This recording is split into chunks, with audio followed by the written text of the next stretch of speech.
Welcome back to this channel. Before you scroll away, pause for just a moment. If you've been trying to grow in life, to improve your English, your career, your confidence, but somehow you still feel stuck, tired, or discouraged, this video is for you. Because the problem is not your intelligence. It's not your background. It's not your age, your money, or your talent.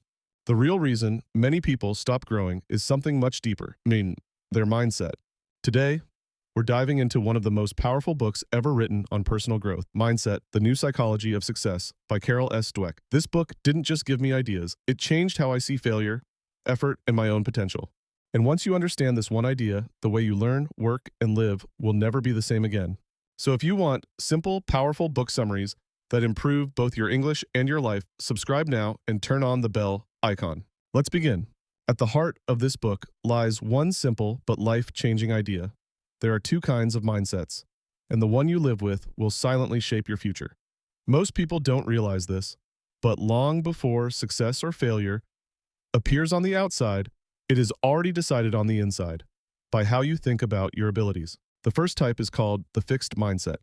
People with this mindset believe that intelligence, talent, and ability are something you are born with.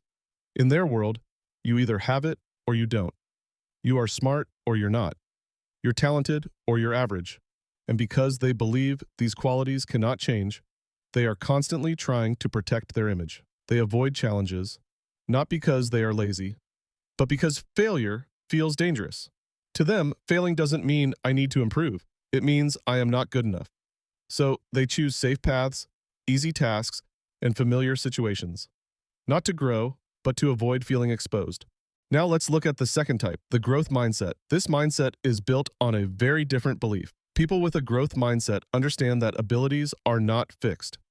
They believe intelligence can be developed, skills can be trained, and weaknesses can be improved through effort, learning, and time. They don't see talent as a limit. They see it as a starting point. When they face something difficult, they don't ask, "What if I fail?" They ask, "What can I learn from this?" Imagine two people facing the same challenge. Learning English, starting a new job, or speaking in public. The person with a fixed mindset thinks, "I'm just not good at this. Others are naturally better." Slowly, they stop trying. The person with a growth mindset thinks, "I'm not good at this yet, but I can improve." That single word, "yet," keeps the door open. It allows effort to turn into progress. Carol Dweck's research shows that this belief doesn't just change how people feel. It changes how they act. People with a growth mindset take on challenges more often. They persist longer when things get hard. They recover faster from failure. And over time, these small differences in behavior create massive differences in results. This is why mindset matters more than background, money, or talent. Because even the most gifted person can stop growing if they believe they are finished. And even an ordinary person can become extraordinary if they believe growth is possible. The mindset you choose today quietly writes the story of who you become tomorrow.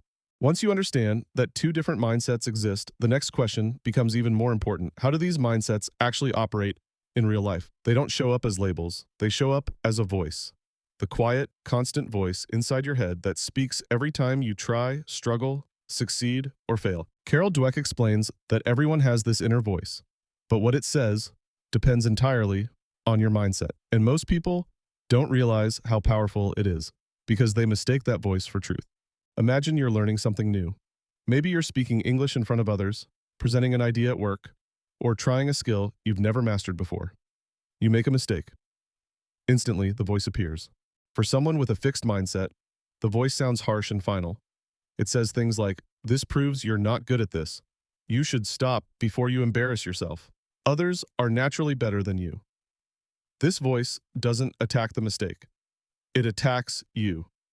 And once people believe that voice, they begin to retreat. They speak less. They try less. Over time, they confuse silence with safety and giving up with self-protection. Now listen to how the voice sounds in a growth mindset. The situation is the same mistake, the same difficulty, but the interpretation is completely different. The voice says, "That didn't work. You need more practice. This is uncomfortable, but it's part of learning." It doesn't deny the struggle, but it doesn't turn struggle into an identity. Instead of asking, "What does this say about me?" It asks, what can I do next? This difference may seem small, but it changes everything because the voice inside your head shapes your emotional response, and your emotional response shapes your behavior. When people believe mistakes mean failure, they avoid challenges. When they believe mistakes mean growth, they stay engaged. The book shows that success and failure are interpreted very differently by these two mindsets. For a fixed mindset, success means I prove my value. Failure means I lost my value. For a growth mindset, success means I learned something. Failure means I learned something else. One mindset lives under pressure. The other lives in progress. The most important realization here is this: the inner voice is not permanent. It was learned, and that means it can be changed. You don't silence it by fighting it. You change it by answering it. When the fixed mindset voice says, you can't do this, the growth mindset responds, maybe not yet, but I'm learning. That response doesn't create instant confidence, but it creates movement, and movement, repeated over time, becomes growth. This is how mindsets stop being ideas and start becoming lived experience. Once you begin to notice the voice inside your head, the next thing you start to see clearly is how you react to failure. And this, according to Carol Dweck, is where mindsets reveal their true power, because failure itself is neutral. What gives it meaning is the story you attach to it. For people with a fixed mindset, failure feels personal and final. A bad result is not just a bad result, it becomes a judgment. I failed, therefore I'm not good enough.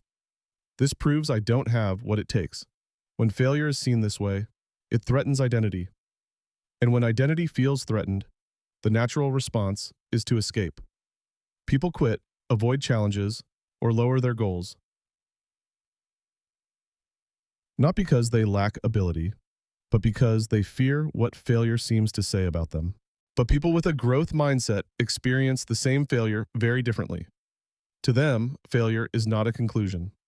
It's a message. It says, something didn't work. There's a gap here. This is where improvement is needed. The focus shifts away from who they are and toward what they can do next. Instead of asking, what's wrong with me? They ask, what can I change? Carol Dweck describes a powerful moment in her research where a young student received a low score on a test and responded with excitement. He said he loved challenges, not because failure felt good, but because it felt useful. It gave him direction. That reaction may sound unusual, but it shows the core difference between the two mindsets. One sees failure as an ending, the other sees it as guidance. This difference matters because failure is unavoidable. Everyone fails. In learning, in careers, in relationships, in personal goals. The question is not if failure will happen, but what you do when it does. A fixed mindset turns failure into a wall. A growth mindset turns it into a map. Think about learning English. You forget words, you mispronounce sentences, you don't understand native speakers. A fixed mindset interprets this as proof that English is not for you. A growth mindset reads the same experience as data, vocabulary to build, listening to improve, confidence to train. One interpretation leads to stopping. The other leads to progress. The book emphasizes that people who succeed are not those who fail less. They are those who recover faster. They analyze mistakes instead of hiding from them. They use feedback instead of fearing it. Over time, this habit compounds. Small lessons collected from failure slowly turn into skill, confidence, and mastery. And this is the shift that changes everything. When failure stops being a verdict, it stops controlling you. It no longer defines your worth. It becomes part of your learning process. Uncomfortable, yes, but deeply valuable. And once you see failure this way, effort stops feeling pointless. It starts feeling purposeful, which leads us directly to the next idea: the role of effort itself. Once failure is no longer seen as a verdict, something else begins to change. The way you see effort. And this is where many people unknowingly hold themselves back. Because effort, depending on your mindset, can feel either humiliating or empowering. In a fixed mindset, effort is often misunderstood. People believe that if they were truly talented, things would come easily. Struggle becomes a sign that something is wrong. If I have to try this hard, they think, maybe I'm just not meant for this. As a result, effort feels like proof of limitation. The harder something becomes, the stronger the desire to quit. Not because progress is impossible, but because effort threatens the belief that ability should be effortless. A growth mindset flips this belief completely. Effort is not something to hide. It is something to trust. People with this mindset understand that effort is not what you use when talent is missing. It is what creates ability in the first place. They don't expect mastery without discomfort. They expect growth to feel challenging. To them, struggle is not a warning sign. It is a signal that learning is happening. Carol Dweck emphasizes that many people admire success but avoid the work behind it. They want the result without the process. But the truth is simple. Without sustained effort, potential remains unused. Talent may open a door, but effort is what allows you to walk through it and keep moving forward. Think about learning a language. Fluency does not come from understanding one lesson or memorizing a list of words. It comes from repetition, confusion, mistakes, and correction. Again and again. There are moments when progress feels slow, when improvement is invisible. A fixed mindset reads these moments as failure. A growth mindset understands them as training. The same applies to confidence, public speaking, leadership, or any meaningful skill. People with a growth mindset don't say, "This should be easy by now." They say, "This is taking time, and that's normal." Effort stops being emotionally heavy. It becomes practical, neutral, useful. One of the most freeing ideas in this chapter is that effort removes shame. When effort is valued, struggling no longer feels embarrassing. You are no longer afraid of being seen trying. You stop comparing your pace to others. You focus on consistency instead of perfection. And, over time, this changes behavior. People who embrace effort practice longer. They ask for help more often. They stay engaged when others give up. Not because they enjoy struggle, but because they trust the process. This is why effort is not the opposite of talent. It is the multiplier. When combined with the belief that growth is possible, effort becomes the most powerful tool you have. And once effort is no longer feared, a new question replaces doubt. What can I learn next? That question leads directly into the next idea, the difference between learning to grow and learning to prove yourself. Once effort is no longer something you fear, another hidden pattern begins to reveal itself. The reason why you are trying in the first place. According to Carol Dweck, this is where many people quietly limit their own growth. Not because they lack ability, but because they are focused on proving, not learning. People with a fixed mindset often set what the book calls performance goals. Their main concern is how they appear to others. They want to look smart, capable, successful. They want approval, praise, and recognition. Because of this, they naturally avoid situations where failure is possible. They choose tasks they already know they can handle, not because they don't want to grow, but because growth feels risky. If they fail, it feels like their image is damaged. In contrast, people with a growth mindset focus on learning goals. Their attention is not on how they look, but on how much they improve. They ask different questions. Instead of, "Will I fail?" they ask, "What will this teach me?" Instead of, "What will people think?" they ask, "How can I get better?" This shift in focus changes everything. Imagine two people preparing for the same challenge, a presentation, an exam, or a public performance. One chooses the safest option, something familiar, something almost guaranteed to succeed. The other chooses something harder, something slightly uncomfortable. The first person may succeed quickly. The second may struggle at first. But over time, the second person grows faster, gains deeper skills, and builds real confidence. Not confidence from praise, but confidence from capability. Carol Dweck explains that when learning is the goal, mistakes lose their power. They are no longer something to hide. They become part of the process. People who learn for growth don't need constant validation. They measure success internally, by progress, not applause. This is especially important in education and personal development. Students who chase grades often avoid difficult subjects. Learners who chase understanding lean into difficulty. One approach creates short-term success. The other creates long-term mastery. The same applies to life.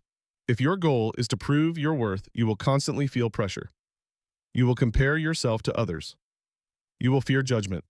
But if your goal is to grow, pressure slowly turns into curiosity.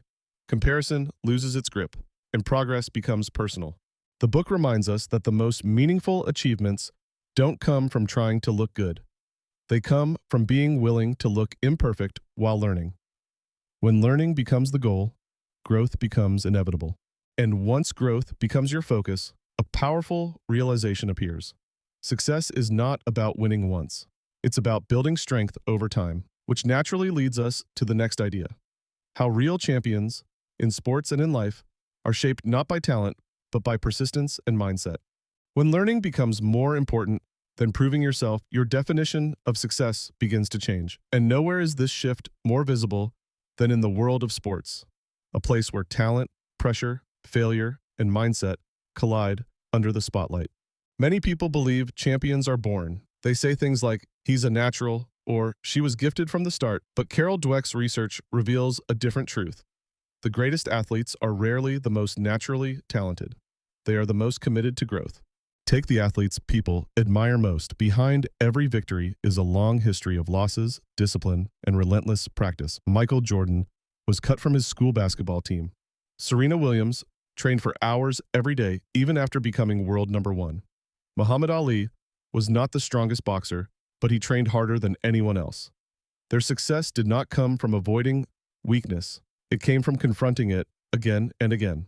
This is the growth mindset in action. Champions don't see losing as a threat to their identity. They see it as information. Every defeat answers one question: what needs to improve next? Instead of hiding mistakes, they study them. Instead of blaming others, they adjust their training. Losing doesn't stop them, it sharpens them. Athletes with a fixed mindset behave very differently. They avoid tough competition. They fear strong opponents. They make excuses when they lose and protect their image instead of their progress. Winning becomes more important than learning, and when winning is threatened, motivation disappears.